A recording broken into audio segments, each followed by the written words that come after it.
Hello everyone, कैसे हैं आप सब। Welcome back to my YouTube channel. इस वीडियो में हम बात करने वाले हैं साउथ गोवा के हमारे टूर के बारे में। अगर आप भी साउथ गोवा जाना चाहते हैं तो इस टूर को ज़रूर देखें। साउथ गोवा की हमारी इस टूर की शुरुआत हुई रायपुर एयरपोर्ट से। रायपुर एयरपोर्ट से फ्लाइट लेके हम पहुंच गए गोवा डेबोलिम एयरपोर्ट। रायपुर से 1.5 घंटे में हम गोवा पहुंच गए थे। गोवा एयरपोर्ट से कैब लेके हम निकल गए पलोलिम बीच की तरफ। उसके लिए हमने टैक्सी ग्रीन गोवा कैब्स के थ्रू बुक की थी। आप चाहें तो आप भी इस ऐप का इस्तेमाल कर सकते हैं। साउथ गोवा में स्टे के लिए हमने कॉटेज बुक किया जिसका कॉस्ट अराउंड 2500 पर डे। अगले दिन मॉर्निंग में ब्रेकफास्ट करके और स्कूटी रेंट करके हम निकल गए पाटनम बीच की तरफ। स्कूटी का रेंट आपको 400 पर डे के अराउंड पड़ता है।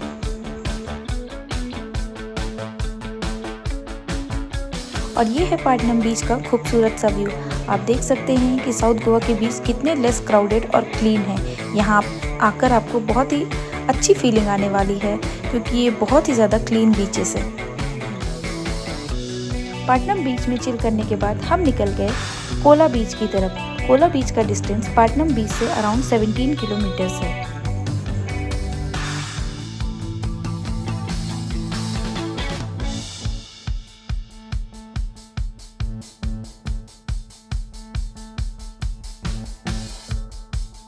कोला बीच के राइट साइड में आपको देखने को मिलता है back water lagoon. Back water lagoon fresh water होता है जो कि बिल्कुल भी सॉल्टी नहीं होता। आप यहाँ पे कयाकिंग एंजॉय कर सकते हैं। कयाकिंग का चार्ज अराउंड 500 पर बोट होता है। ये आपकी बार्गेनिंग स्किल पे डिपेंड करता है। आप चाहें तो इसका चार्ज कम भी करवा सकते हैं। आपको यहाँ पे 30 मिनट के लिए कयाकिंग करने को दिया जाता है।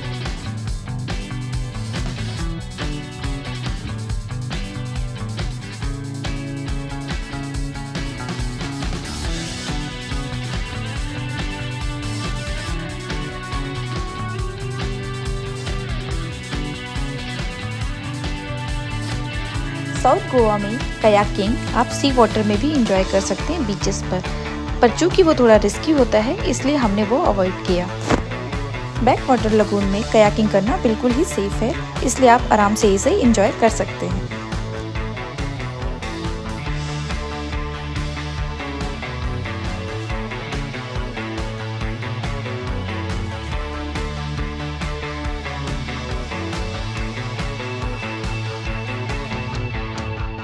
कयाकिंग एंजॉय करने के बाद और कोला बीच को बाय बोलकर हम निकल गए कोबा डी रामा फोर्ट की तरफ। कोबा डी रामा फोर्ट का डिस्टेंस कोला बीच से अराउंड 10 किलोमीटर के आसपास है। साउथ गोवा में आपको कई जगह ऑफ रोडिंग करनी पड़ सकती है, इसलिए यहाँ ट्रैवलिंग के लिए स्कूटी बेस्ट ऑप्शन है। कोबा डी रामा फोर्ट के अंदर ही पेबल बीच है। यहाँ पे बहुत सारे पेबल होने के कारण इस बीच का नाम पेबल बीच रखा गया है। कोबा डी रामा फोर्ट के अंदर आपको चर्च भी देखने को मिलता है और आप यहाँ से सनसेट भी एंजॉय कर सकते हैं। उसके बाद हम आ गए सनसेट एंजॉय करने।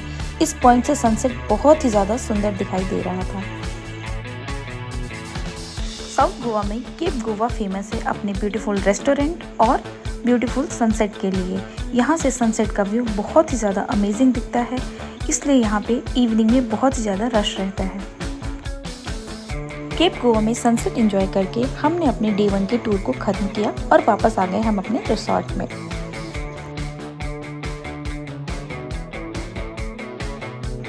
डे 2 में स्कूटी हायर करके पोलोलिम बीच से हम निकल गए अंगोंडा बीच की तरफ। अंगोंडा बीच का डिस्टेंस पोलोलिम से अराउंड 9 किलोमीटर था। साउथ गोवा में स्टे के लिए रिसोर्ट और होटल दोनों अवेलेबल है, लेकिन रिसोर्ट मोस्टली 3 ही बीचेस में अवेलेबल है जो कि है पोलोलिम, पाटनम और अंगोंडा। अंगोंडा बीच के बाद हम निकल गए बटरफ्लाई बीच के लिए। बटरफ्लाई बीच हिडन बीच है।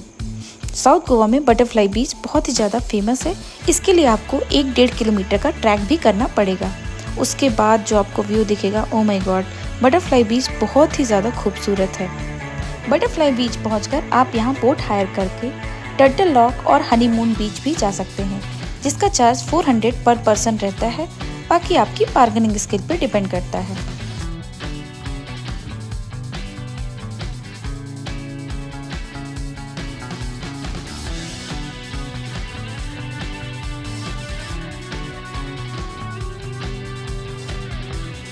और ये है वो खूबसूरत सा टर्टल रॉक। इसका शेप बिल्कुल टर्टल के जैसा दिखाई देता है।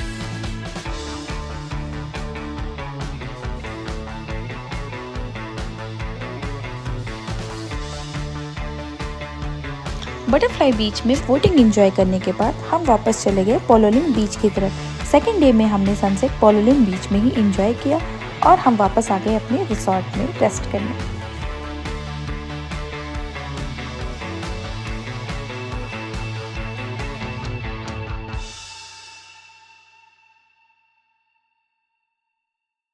डे 3 में कुछ डिफरेंट एक्सप्लोर करने के लिए हम निकल गए नेत्रावली वाइल्ड लाइफ सेंचुरी की तरफ। साउथ गोवा सिर्फ अपने बीचेस के लिए ही फेमस नहीं है, यहाँ का वाइल्ड लाइफ आपको और भी ज़्यादा अट्रैक्टिव लगने वाला है।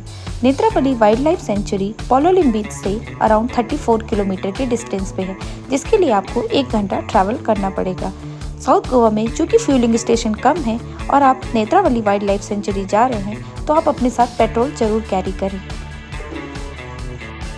नेत्रावली वाइल्ड लाइफ सेंचुरी घूमने में आपको पूरा दिन लग जाता है, इसलिए आप जब भी जाएं तो अपने खाने के पैकेट्स और वाटर बॉटल जरूर कैरी करें। नेत्रावली वाइल्ड लाइफ सेंचुरी पहुंचने से पहले आपको रास्ते में बुडबुड लेक पड़ती है। बुडबुड लेक में अपने आप बुलबुले बॉटम से निकलते हैं और जो कि देखने में बहुत ज़्यादा खूबसूरत लगते हैं।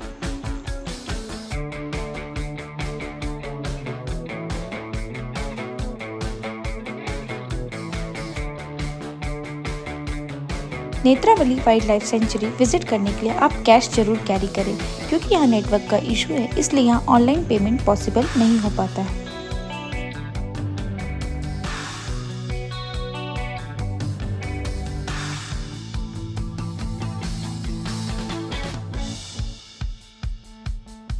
नेत्रावली वाइल्ड लाइफ सेंचुरी के अंदर 2 वाटरफॉल हैं, मिनापी और सावेरी।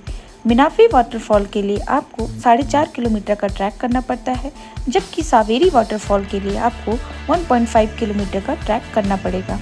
मिनापी वाटरफॉल हमने स्किप किया क्योंकि हमारे पास टाइम लिमिटेड था।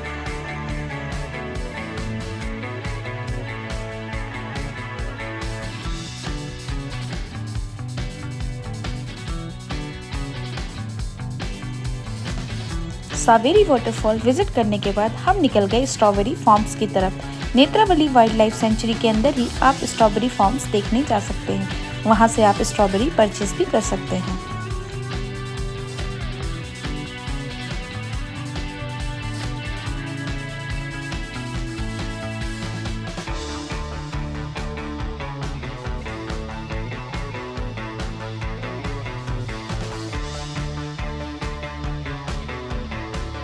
नेत्रावली वाइल्ड लाइफ के अंदर कुछ प्राइवेट स्ट्रॉबेरी फार्म भी हैं और कुछ फार्म सेल्फ हेल्प ग्रुप द्वारा चलाए जाते हैं। आप यहां से स्ट्रॉबेरी जरूर परचेस करें। स्ट्रॉबेरी के साथ साथ आपको पूरे गोवा में काजू के बहुत सारे पेड़ देखने को मिलेंगे। Netravali wild life sanctuary visit करने के बाद हम वापस आ गए अपने रिसोर्ट में, जहाँ पे हमने किया डिनर और उसके बाद अगले दिन हम निकल गए नॉर्थ गोवा के लिए। Thank you so much for watching. Please like, share and subscribe the channel.